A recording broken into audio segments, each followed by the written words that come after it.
What is your most unforgettable travel experience?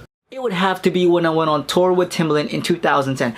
I was about 21 years old. We went on a 15-city tour for about 25 days around North America. It's a surreal, crazy experience for me. I got to meet all these interesting people and I got to see what happens backstage, and it was just a really life-changing and career-changing experience. My most unforgettable travel experience would have to be our trip to Palawan. We went island hopping from Coron to El Nido. We saw giraffes and zebras at Calawit Island. We went snorkeling and diving and saw underwater wonders, very colorful corals. It was also our first time to stay in a hotel without electricity. We saw fruit bats flying from one island to another. Everything was just very natural and surreal. It was truly an amazing experience. Solo trip in El Nido is by far my most unforgettable travel experience. It was a real backpacking adventure. I stayed in a dorm, partied with the locals and my fellow travelers, and saw the whole of El Nido atop Narrow Cliff. It was truly exciting and liberating. Just very recently, I went around Lanao del Sur. Yes, you heard it right, Lanao del Sur. They say it's a place reserved only for the brave ones. But I'm glad to have braved the unknown because you know what I found there? A caboodle of treasure. Ang ganda ng Maranao Arts and Crafts, ang sarap ng food, at sobrang panalo ng landscape. I believe I'm the first travel vlogger to have ever gone into the depths of Lanao del Sur. Now spell brave. Sa Tuguegarao, may namit akong bata daw nagtutour guide sa Callao Cave. Then, nalaman ko na yung pag-tour guide niya, yung pa yung pinag-aaral niya. So, itong bata na to, siya yung na-feature sa Rated K, sa MMK.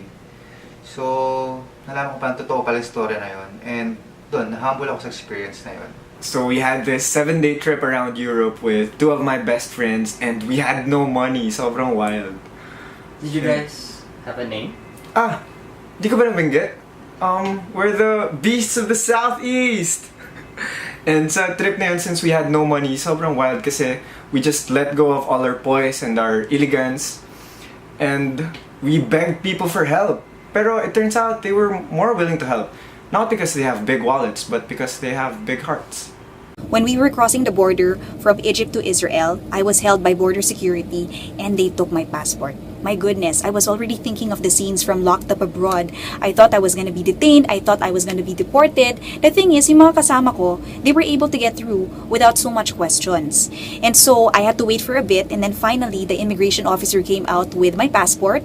She took my temperature and then she swabbed my passport with some kind of cloth, made it go through a machine, and then she released my bags and she let me go. It's unforgettable for me because up until now, I don't know the reason why they held me. I mean, I don't look like a terrorist, right? Here's the president of the Philippines, and here I am up here, and here's my nephew. I don't always like to talk about it. Well, not everybody likes to talk about politics. Definitely the climb up Mount Dagudol.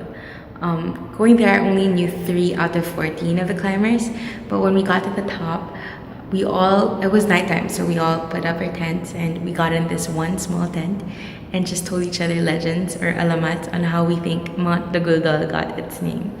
And it was hilarious. The next day, we had breakfast and it was legit, like it was adobo, egg and bacon, and wow, it was legit breakfast. When we got down, we took a jeep to the bus station and it was so fun because the whole 2 hours we were just singing endlessly different songs, like the whole 2 hours. And if you want to know more, you can actually check it out on YouTube because we have a movie trailer. Amazing. That was really fun. The most unforgettable travel experience that I had was when I went to Kalinga. It was my first time to ride on top of the jeepney. My traditional tattoo. There's no mobile signal, so you can sleep as early as 7 p.m. and then you can wake up by 4:30 or 5 a.m. Body clock will reset and you will be detached with the society but somehow find yourself, and of course you can relax and you can always have your cup of coffee any time of the day.